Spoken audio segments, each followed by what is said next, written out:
Welcome my dear friends. இன்றைக்கி நான் ஒரு important civil construction, that is civil works, அதை பற்றி பேச போகிறேன். இதில் எங்கள் ஃப்ளாட்டில் என்ன பிரச்சனை அப்படிங்கிறது தான் பற்றி நான் அதை அனலைஸ் பண்ணியிருக்கேன். ஸோ தட் பர்சனல் எக்ஸ்பீரியன்ஸ் எப்போதுமே உங்களுக்கு யூஸ்ஃபுல்லாக இருக்கும்னு நினைக்கிறேன். எங்களுடைய ஃப்ளாட்டில் பார்த்திங்கனாக்கா கிட்டத்தட்ட 4800 சதுர அடி டோட்டலாக. ஸோ 11 அப்பார்ட்மெண்ட்ஸ் இருக்கிறதுல இதில் பார்த்திங்கனாக்கா தட் இஸ் நிறைய கிராக்ஸ் டெவலப் ஆகிருக்கு டெரஸில். இது ஒரு 20 years ஓல்டு பில்டிங்.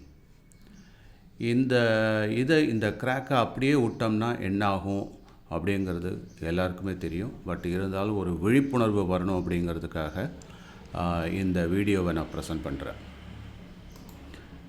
இதில் ஃபஸ்ட் ஃப்ளோர், செகண்ட், அதாவது ஃபஸ்ட் ஃப்ளோரில் F1, F2, F3, F4, F5 அப்படின்னு ஆக்சுவலாக F3, F4 டுகெதர் அது ஒரு போர்ஷனாக இருக்குது. ஸோ 4 போர்ஷனாக பிரிக்கலாம். அதாவது ஓப்பன் டெரஸை நடுவில் இது ஒரு ஏரியல் வியூன்னு வச்சுக்கோங்க. ஃப்ளாட்டோட ஏரியல் வியூ. நடுவில் ஓப்பன் டு ஸ்கை இருக்குது. ஸோ ஃப்ரண்ட்டில் கிரவுண்ட் ஃப்ளோரும் ஃபஸ்ட் ஃப்ளோரும் லெஃப்ட் சைடில் இருக்குது. ரைட் சைடில் கிரவுண்ட் ஃப்ளோர் 6, அதுக்கப்புறம் ஃபஸ்ட் ஃப்ளோர் 5 இருக்குது. அதுக்கு பின்னாடி F2, அதாவது GF2வும் F2வும் இருக்குது. கிரவுண்ட் ஃப்ளோர் 2வும் அதே மாதிரி ஃபஸ்ட் ஃப்ளோர் 2வும் இருக்குது. F3, F4 இந்த ரெண்டும் சேர்ந்து பின்பகுதியில் இருக்குது ரைட் சைடில். அதே மாதிரி GF3, GF4 அந்த சைடு இருக்குது. ஸோ ஆக்சுவலாக பார்த்திங்கன்னா எங்களுடைய போர்ஷன் ஆல்மோஸ்ட் மேஜர் போர்ஷன், அதாவது 1200 ஸ்கொயர் ஃபுட் போல் எங்களுடைய போர்ஷனே இருக்குது. இதில் F2, அதாவது F5ன்றது நாங்கள் ஃப்ரண்ட்டில், பில்டிங்கோட ஃப்ரண்ட்டில் ஆக்குபை பண்ணியிருக்க ஏரியா. ஸோ இது எங்களுக்கு GF6ம் GF5ம் எங்களுக்கு ஓனர்ஷிப் இருக்குது. இதில் F2 பார்த்திங்கனாக்கா அங்கே யாருமே ஆக்குபை பண்ணல அப்படிங்கிறதுனால அங்கே உள்ள ஹீட்டு ஜெனரேட் ஆகி அதில் அங்கங்கே கிராக் டெவலப் ஆகிருக்கு. Total age of the building 20 years அப்படிங்கிறதுனால ஆக்சுவலாக பார்த்திங்கன்னா இந்த F2 கட்டினதுலேருந்தே யாருமே இன்னும் ஆக்குபை பண்ணவே இல்லை. ஸோ அப்போ 20 வருஷமாக மூடியே கிடக்கு. இது ஒரு பெரிய பிரச்சனை தான் அது. அதுக்கப்புறம் இந்த F3, F4 அப்படிங்கிறது 2 தட் இஸ் சிங்கிள் பெட்ரூமாக இருக்குது டாப்பில். ஸோ இதுதான் எங்களுடைய ஓவரால் பொசிஷன். F5 அப்படிங்கிறது டபுள் பெட்ரூம். F1ம் டபுள் பெட்ரூம். அதே மாதிரி GF2, GF1 அது டபுள் பெட்ரூம். அதே மாதிரி GF3, GF4, GF5, GF6 இது எல்லாமே சிங்கிள் பெட்ரூம். ஸோ இதுதான் எங்களுடைய ஃப்ளாட்டோட அமைப்பு. இந்த ஃப்ளாட் பார்த்திங்க அப்படின்னா வடக்கு பார்த்து இருக்குது, தெற்கு பார்த்து இருக்குது. ஸோ இதோட நெக்ஸ்ட்டு ஸ்லைடு போகும். இப்போ நான் ஃப்ளாட்டோட ஒரு அமைப்பை பற்றி நான் சொல்லியிருக்கேன். அதுக்கடுத்து இதை நான் இதில் எங்கெங்கெல்லாம் கிராக்ஸ் எந்த அளவுக்கு இருக்குது, நாங்கள் எப்படி அதை அப்ரோச் பண்ணலான்னு நினச்சிட்டு இருக்கேன். நான் என்னை பொறுத்தவரை நினச்சிட்டு இருக்கேன். இதை சக ஓனர்ஸ் அண்ட் ரெசிடென்ட்ஸ்டையும் நான் இதை வீடியோவாக ப்ரெசென்ட் பண்ணி பேசலான்ட்டு இருக்கேன். இப்போது இதில் டாப் டெரஸ் போர்ஷனை ABCD 4ஆக பிரிச்சிருக்கேன். அதில் D அப்படிங்கிறது தட் இஸ் ஃப்ரண்ட்டில் இருக்கிறது. ஏயும் டியும் ஃப்ரண்ட்டில் இருக்கிறது, பியும் சியும் பேக்கில் இருக்கிறது. ஸோ இதுதான் அதாவது ஸ்ட்ரீட் ஃபேஸிங்காக இருக்கிறது A and D. அதுக்கு பின்னாடி இருக்கிறது B and C. இது டாப் போர்ஷன் அப்படின்னு வச்சுக்கோங்க. இதில் இந்த B ஏரியாவில் பார்த்திங்கனாக்கா ஏகப்பட்ட கிராக் இருக்குது. இவங்க என்ன பண்ணியிருக்காங்க, சொருவு ஓடு, அதாவது இந்த ஓடு, அந்த காலத்து ஓடு போடுவாங்க இல்லையா, அதை போட்டுட்டு லீக் ஆகுதுன்னு சொல்லிட்டு மேலே வெறுமனே ஒரு சிமெண்ட் பிளாஸ்டரிங் கொடுத்துட்டாங்க. அது என்ன ஆகிடுச்சு அப்படின்னாக்கா தட் இஸ் கிராக் மேலே கிராக் ஃபார்ம் ஆகிட்டே இருக்குது அதில். ஸோ இன்டர்னலாக என்ன ஆகிருக்குன்றது தெரியல, பட் கிராக் ஆகிருக்கு அதில். அதுக்கப்புறம் இங்கேயும் அப்படி தான். ஸோ ஏலையும் இந்த மாதிரி இருக்குது, B ஏரியாலையும் இருக்குது. இந்த B ஏரியாவில் பார்த்திங்கனாக்கா சில இது பூசாமல் இருக்குது. அதிலெல்லாம் மைனர் கிராக் இருக்குது. ஆனால் சிமெண்ட்டு பூசின இடத்துல மேஜர் கிராக் இருக்குது. ஸோ இது ஒரு பாயிண்ட்டை நம்ம நோட் பண்ணணும். அதுக்கு அடுத்தது தட் இஸ் ரெண்டாவது இது அப்படி பார்த்திங்கனாக்கா இங்கேயும் சிவியர் கிராக் ஃபார்ம் ஆகிருக்கிறது தெரியுதுங்களா உங்களுக்கு. அங்கங்கே கிராக் அப்படியே நீட்டமாக போயிட்டே இருக்குது. அதே மாதிரி பின்பக்கம் என்ன பண்ணியிருக்காங்கனாக்கா அதை வந்து ஒரு ஏதோ டெம்பரவரியாக ஒரு கோட்டிங் மாதிரி கொடுத்து ப்ரிவெண்ட் பண்ணுறதுக்காக ட்ரை பண்ணியிருந்திருக்காங்க. அதெல்லாம் பிச்சுக்கிட்டு வந்துடுச்சு. ஸோ அந்த கோட்டிங் பிஸ்னஸ் வந்து இதில் நிற்கலை அப்படிங்கிறது உண்மையாயிடுச்சு இது. ஸோ அந்த இடத்துல வந்து க்ரௌட்டிங் வந்து பண்ணி அதை சீல் பண்ணலாம் அப்படின்னு நினைக்கிறாங்க. பட் அது சரியாக பண்ணலையா என்னன்னு தெரியல. வெறுமனே ஒயிட் சிமெண்ட் மட்டும் போட்டு சிமெண்ட்டை போட்டு ப்ராப்பர் ட்ரீட்மெண்ட்டு பண்ணல அப்படின்னாக்கா அது இந்த மாதிரி பொசிஷனில் தான் ஆகும் அது. அதே மாதிரி தான் இப்போ டீயில் வந்து வெறுமனே நாங்கள் வந்து என்ன பண்ணோம்னாக்கா ஒரு ரீப்ளாஸ்டரிங் மாதிரி கொடுத்தோம் சிமெண்ட்லேயே. அது ஓரளவு தேவையில்லை, நல்லா இடிச்சு அதே மாதிரி தான் டி. பட் அந்த ஜாயினிங் ஏரியாவில் வந்து இந்த மாதிரி கிராக்ஸ் டெவலப் ஆகிருக்கு. இது வந்து எதுவுமே இல்லாமல் ஓடு இது. இந்த ஓட்லேயே வந்து பார்த்திங்கன்னா இந்த மைனர் கிராக்ஸு ஃபார்ம் ஆகிருக்கு. ஸோ அப்போ சிமெண்ட்டு போட்டதெல்லாம் மேஜர் கிராக்ஸ் ஃபார்ம் ஆகிருக்கு. அதுக்கப்புறம் ஓடுன்ற பட்சத்தில் அது வந்து மைனர் கிராக்ஸ் அங்கங்கே டெவலப் ஆகிருக்கு. ஸோ ரெண்டுமே சீரியஸ் தான். இதில் வந்து பார்த்திங்கன்னா இது வந்து பேராஃபட் வாலு, அதுக்கப்புறம் டெரஸ் 2 ஜாயினிங் ஏரியா. அந்த இடத்துல வந்து பார்த்திங்கனாக்கா பைப் லைனை போட்டிருக்காங்க. ஸோ அந்த இடத்துல சைடெலாம் ஓட்டை போட்டதில் ஏதோ அங்கே ஓட்டையிலேருந்து ஏதோ ஒரு லீக் ஆகி பில்டிங் ஃபுல்லாக லீக் ஆகிட்டு இருக்குது. டாப் ஃப்ளோரில் வந்து பார்த்திங்கன்னா ஃபஸ்ட் ஃப்ளோரில் லீக் ஆகுது. அதோட இம்பேக்ட் கிரவுண்ட் ஃப்ளோர்லேயும் தெரியுது. இது ஏற்கனவே வந்து கன்சீல்டு பைப்பில் இருந்ததுனால அங்கங்கே லீக் ஆகிட்டு இருக்கேன்னு சொல்லிட்டு ஓப்பன் பைப்பாக அதுக்கப்புறம் மறுபடியும் பைப்ஸ் எல்லாம் ரீலே பண்ணோம். பட் அதுலேயும் வந்து பார்த்திங்கனாக்கா அங்கங்கே க்ராக் ஆகுது. அப்பப்போ நம்ம வந்து அதை அட்டன் பண்ண வேண்டியதாக இருக்குது. ஸோ ஜாயிண்டெல்லாம் பக்காவாக அப்பப்போ பார்க்கல அப்படின்னாக்கா அந்த லீக்கேஜ் வந்து பில்டிங்கே நாசம் பண்ணுது. அது பைப் லீக்கிங் ஏரியா, அது வந்து ரொம்ப கேர்ஃபுல்லாக இருக்கணும் அது. ஸோ இதுதான் அந்த பேராஃபட் வால், அதுக்கப்புறம் ஜாயின் ஏரியா. அதுக்கப்புறம் இந்த இடத்துல பார்த்திங்க அப்படின்னாக்கா இவங்க பூசி வச்சுருக்காங்க சிமெண்ட் போட்ட இடத்துலலாம் மறுபடியும் கிராக்கு. ஸோ வெறுமனே சிமெண்ட் வந்து ஒர்க் அவுட் ஆகாது அப்படிங்கிறது இதில் ஊர்ஜிதமாயிடுச்சு. அதே மாதிரி இவங்க டெம்பரவரியாக சில இதெல்லாம் போட்டிருக்காங்க சி ஏரியாவில். பட் அதுலேயும் கிராக் டெவலப் ஆகிருக்கு. ஸோ வெறுமனே பூசியிருக்காங்களே ஒழிய கிராக் டெவலப் ஆகிட்டு தான் இருக்குது இதில். ஸோ இது வந்து நான் டெரஸில் ஓவராலாக எடுத்த ஒரு ஃபோட்டோகிராஃப்ஸ். இதில் பார்த்திங்கனாலே தெரியும், எல்லாமே செல்ஃப் எக்ஸ்பிளனேட்டரியாக இருக்கும் உங்களுக்கு. ஓகே, இதில் ஒரு சிவியரிட்டி என்னன்னாக்கா பேராஃபட் வாலே வந்து ஃபுல்லாக க்ராக் ஆகிருக்கு. அது ஏதாவது அப்படியே புட்டுக்கிட்டு வந்ததுன்னா பக்கத்து பில்டிங்கில் கூட விழுறதுக்கு சான்ஸ் இருக்குது. ஸோ அதுலேயும் அது வழியாக தண்ணி பயங்கரமாக சீப்பேஜ் ஆகுது. அது வழியாக க்ராக் போய் ஃபுல் பில்டிங்கையும் அது வந்து நாசம் பண்ணுது அப்படிங்கிறது ஊர்ஜிதமாகிடுது இதில். ஸோ இதில் பார்த்திங்கனாக்கா ஸோ அதை ப்ரிவெண்ட் பண்ணுறதுக்காக அந்த சி போர்ஷனில் கிரவுண்ட் ஃப்ளோர்காரர் என்ன பண்ணியிருக்காருனாக்கா ஏதோ ப்ரிவெண்ட் பண்ணோன்னு பார்த்துருக்காரு. அது முடியல, அது பிச்சுக்கிட்டு மறுபடியும் விழுது. ஸோ இதெல்லாம் கிராக்கை வந்து ப்ராப்பராக பண்ணலை அப்படின்னாக்கா, அதாவது எபாக்சி ரெசின், சிலிக்கான் இந்த மாதிரி ஒரு டெக்னாலஜிக்கலாக ஒரு கன்சல்டண்ட்டோட ஒப்பீனியனோடு பண்ணாக்கா அது வந்து சிறப்பாக அமையும் வரும். அதே மாதிரி இங்கே பாருங்கள், இந்த கிராக்கு பார்க்க முடியுது அவங்களால. ஸோ சிவியர் கிராக் இருக்குது. இதில் வந்து பசங்க மேலே விளாட்றவங்க என்ன பண்ணுறாங்க, கல்லை வச்சு அடைச்சிட்றாங்க. அடைச்சிட்டு பந்து அங்கே போகுதுன்னு சொல்லிட்டு அதை அடைக்கிறதுக்காக அந்த ரெயின் வாட்டருக்காக கொடுத்துருக்க அந்த ஓட்டையை அடைச்சிட்டு இவங்க விளையாடுறாங்க. அதை அப்படியே மறந்து விட்டு போயிடுறாங்க. ஸோ மழை பெஞ்சுது அப்படின்னாக்கா இந்த இடத்துல அப்படியே நிற்கிது. ஸோ இந்த ரெசிடென்ஸு அவங்க குழந்தைங்கள கொஞ்சம் இந்த மாதிரிலாம் தேவையில்லாத வேலையெல்லாம் பண்ணக்கூடாதுன்றதை கொஞ்சம் கண்டித்து வைக்கணும். இது வந்து மற்றவங்களுக்கு ரொம்ப டிஸ்டர்பன்ஸாகவும் இருக்குது. அது என்டையர் மழை பெஞ்சதுனாக்கா ஃபஸ்ட் ஃப்ளோர்லேயே இருக்கவே முடியல. ஸோ இது ஒரு பெரிய இஷ்யூவாக இருக்குது. அதே மாதிரி இங்கேயும் ஒரு பேராஃபட் எங்கெல்லாம் இருக்கோ அங்கே கிராக் பயங்கரமாக சிவியராக இருக்குது. அது பார்த்திங்கனாலே தெரியும், 2 பக்கமும் இருக்குது. இதை இமீடியட்டாக நம்ம அட்டன் பண்ணால் தான் நல்லது. ஸோ ஃப்யூச்சருக்கு நல்லதாக இருக்கும். ஸோ இதெல்லாம் வேரியஸ் பிளேசஸ் இந்த பேராஃபட் வால். ஸோ பார்த்திங்கன்னா தெரியும், சிவியர் கிராக்லேருந்து மைனர் கிராக்லேருந்து மேஜர் கிராக் வரையும் ஃபார்ம் ஆகிருக்கும். ஸோ இங்கே வாட்டர் டேங்க்கு, அது பழைய வாட்டர் டேங்க் வந்து சிவில் ஸ்ட்ரக்சரில் வச்சுருந்தோம். அதுக்கப்புறம் அது பயங்கரமாக லீக் ஆகுதுன்னு சொல்லிவிட்டு அதை உடச்சி அதுக்கப்புறம் வாட்டர் பிளாஸ்டிக் டேங்க்கை போட்டோம். ஒரு 4 டேங்க்கு போட்டு வச்சுருக்கோம். ஸோ ஏற்கனவே அந்த உடஞ்ச பிளாட்ஃபார்ம் கிராக் ஆகிருக்கு அப்படிங்கிறதுனால ஸோ அங்கேருந்தும் தண்ணி நிறையா வந்துட்டுருக்கு. பார்த்திங்கன்னா தெரியும், பில்டிங்குள்ளே ஊறுது. ஸோ என்டையர் டெரஸே வந்து நாசமாகுது இதில். ஸோ இமீடியட்டாக நம்ம என்ன பண்ணணுன்னாக்கா இந்த வாட்டர் சீவேஜை கண்ட்ரோல் பண்ணலைனாக்கா பில்டிங் வந்து அட் எனி டைம் அது வந்து ரொம்ப சிவியர் கண்டிஷனில் போயிடும். ஸோ இது வந்து இருக்கிறவங்க ஓனர்ஸு ரெசிடென்ட்ஸு கலந்து ஆலோசித்து சீக்கிரமான ஒரு முடிவு எடுக்கணும். அதுக்கப்புறம் இந்த மாதிரி அன்வான்ட் ஐட்டத்தெல்லாம் வந்து வாட்டர் டேங்க்கு கீழே தான் இடம் இருக்குதுன்னு சொல்லிட்டு டம்ப் பண்ணிட வேண்டியது. அது வந்து பார்த்திங்கன்னா அப்படியே அந்த இடத்துல ஊறிட்டு இருக்குது. ஸோ இதெல்லாம் தான் பெரிய ப்ராப்ளமாக இருக்குது. இதை கொஞ்சம் நம்ம அவாய்ட் பண்ணணும்.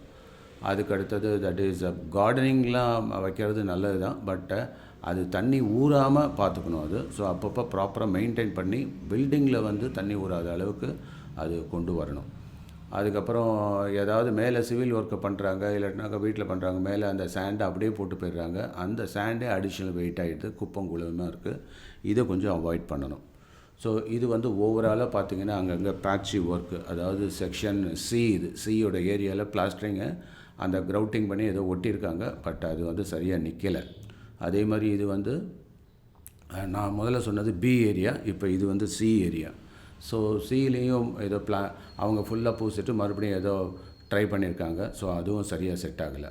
அது இந்த நெட்வொர்க்கு கேபிள் டிவிக்காரங்களாம் என்ன பண்ணுறாங்க, சீலிங்கில் டெரஸில் வந்து அங்கேயும் இங்கேயுமா குறுக்க ஒயரை போட்டு விட்டுறாங்க. அது வந்து நடக்கவே முடியறதில்ல, தடுக்க விழுது.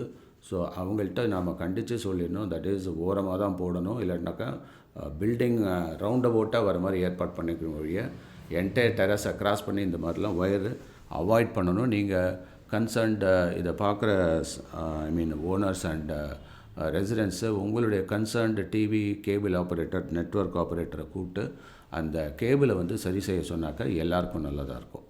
அதுக்கடுத்தது நான் ஏற்கனவே சொன்ன மாதிரி அந்த வாலில், பேராஃபட் வாலில் சிவியர் கிராக்கு ஃபுல்லாக ஆகிருக்கு. அதுதான், அதாவது இது வந்து ஏர் கிராக்கு, ஹேர் கிராக்கு அப்படிலாம் சொல்லக்கூடாது. இது வந்து ஃபுல் கிராக்கு இது. ஸோ இது வந்து இமீடியட்டாக நம்ம வந்து அட்டன் பண்ணியே ஆகணும். அடுத்தது இது மாதிரி நான் ஏற்கனவே சொன்ன மாதிரி வுடன் மெட்டீரியல்லாம் போட்டு அங்கே சோக் ஆகிட்டு அந்த ஓப்பன் டு ஸ்கை பிளேசஸில் இது மாதிரி வச்சிடுறாங்க. இது டோட்டலாக கொஞ்சம் சோசியல் அவேர்னஸோடு நம்ம நடந்துக்கணும். இந்த பில்டிங்கை ஆரம்பத்தில் பெயிண்ட் அடித்தது தான், என்டையராக பில்டிங்கை பெயிண்ட்டே அடிக்கலை. ஸோ எப்போதும் வந்து ஒரு பில்டிங்கை பாதுகாக்கிறது 5 வருஷத்துக்கோ இல்லைன்னா 4 வருஷத்துக்கோ ஒரு தடவை பெயிண்ட்டு எக்ஸ்டீரியரில் அடித்தே தீரணும். 20 வருஷமாக இதை நம்ம இன்னும் அடிக்காமல் இருக்கோம். இது வந்து ரொம்ப ரொம்ப சீரியஸ். கொஞ்சம் பணம் ஸ்பெண்ட் பண்ணாக்கா நம்மளால் முடியாது, எதுவும் கிடையாது. அதுக்கடுத்தது இந்த ஏரியா நாங்கள் வந்து ரொம்ப ஒழிவிட்டு இருந்ததுன்னு சொல்லிட்டு, அதாவது that is FF first floor 4 அந்த போர்ஷனுக்கு மேலே வந்து நாங்கள் அங்கே இருந்தப்போ பிளாஸ்டரிங் பண்ணது. இன்னைய வரையில் பார்த்திங்கனாக்கா அது ஓரளவு இன்டாக்டாக இருக்குது. என்ன ஒரே ஒரு இதுனாக்கா டைல்ஸ் போடாமல் விட்டுட்டோம். ஸோ வெறும் பிளாஸ்டரிங்கோட. ஸோ அப்போ பிளாஸ்டரிங் நல்லா இருந்தாக்கா நல்லா இருக்குது. ஆனால் அதில் டைல்ஸும் சிறப்பாக போட்டால் பக்காவாக இருக்கும். ஸோ இப்போ நாங்கள் என்ன ப்ரப்போஸ் பண்ணியிருக்கோம் அப்படின்னாக்கா, இந்த மாதிரி ஒரு வாட்டர் ட்ரீட்மெண்ட் கொடுத்து பக்கா பிளாஸ்டரிங் கொடுத்து, அதாவது கம்ப்ளீட்டாக அந்த பழைய இந்த ஒர்க்கெல்லாம் ஓடெல்லாம் எதெல்லாம் பாதிச்சிருக்கோ அதெல்லாம் ரிமூவ் பண்ணிவிட்டு அது கீழே ஈவனாக பிளாஸ்டரிங் கொடுத்துட்டு வாட்டர் ட்ரீட்மெண்ட் கொடுத்துட்டு அதுக்கப்புறம் சன்கூல் டைல்ஸு அந்த மாதிரி போடலாம் அப்படிங்கிற ஒரு ப்ரொப்போசல் இருக்குது. ஸோ இது வந்து பார்த்திங்கனாக்கா அந்த லெஃப்ட் ஓவர் பிளான் இது பார்த்தாலே தெரியும். ஸோ எதுவுமே இதாகலை, பட் அந்த ஜாயிண்ட்டில் வந்து ப்ராப்ளம் இருக்குது. So terrace guarding is a good idea. ஆனால் என்னென்னா அதை வந்து லீக் ப்ரூஃபாக பண்ணாக்கா இன்னும் சிறப்பாக இருக்கும், நல்லா பார்க்குறதுக்கு அழகாக இருக்கும்.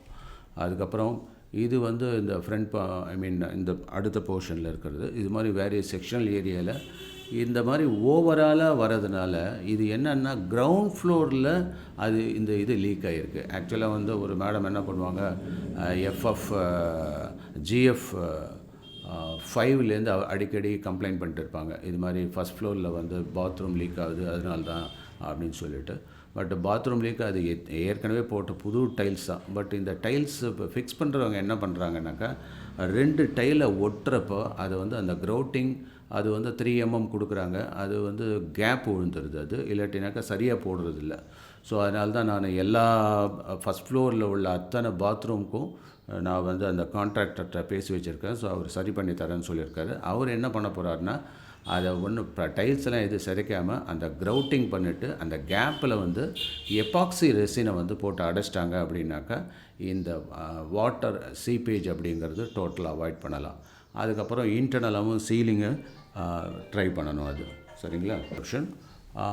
இப்போது இந்த கிரவுண்ட் ஃப்ளோர் சீலிங் வந்து நான் ஏற்கனவே சொன்ன மாதிரி இந்த பிரச்சனை இருந்துகிட்டே இருக்குது. ஸோ இதை வந்து டாப் லெவல்லேருந்து எடுத்துகிட்டு வந்தால் தான் சரிப்பட்டு வரும்.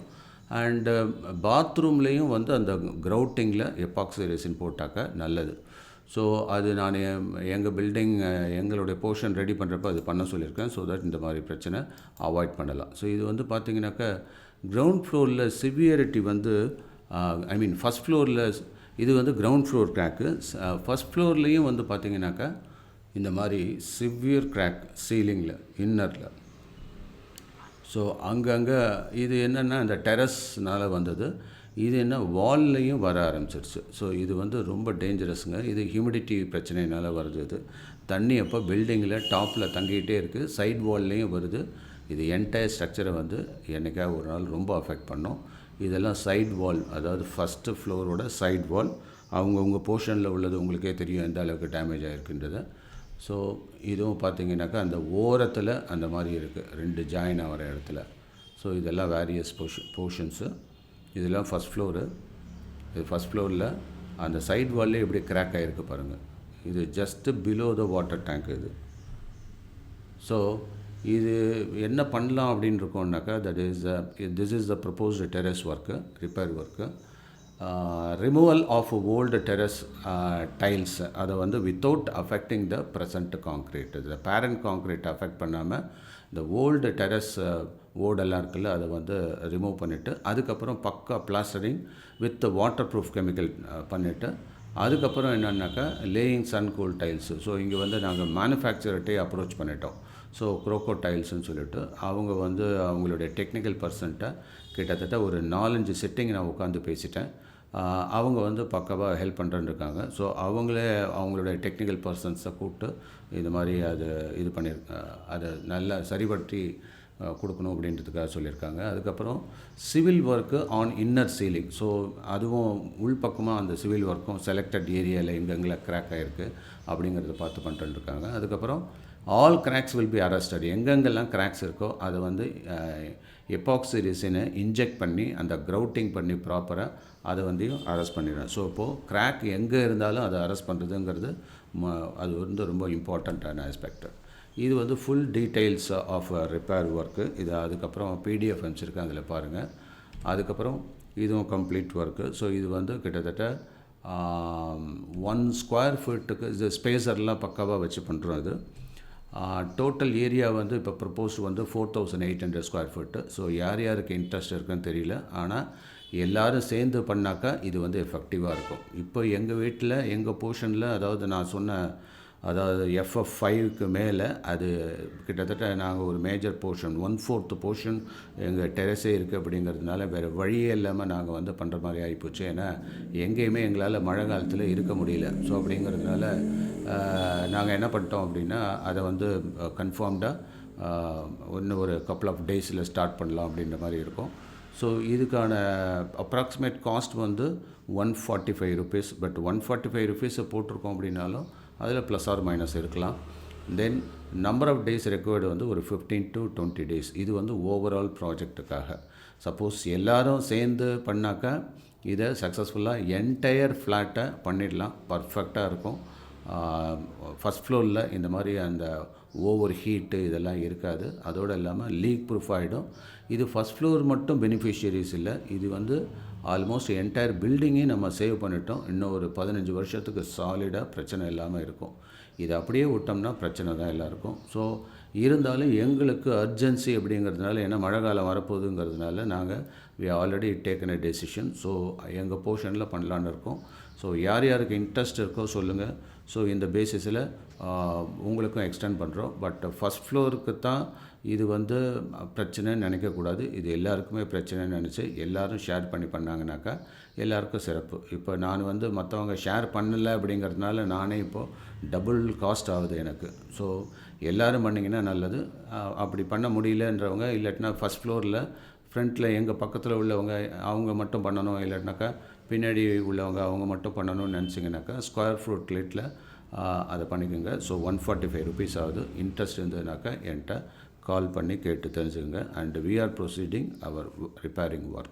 Okay, thank you very much for cooperating with us.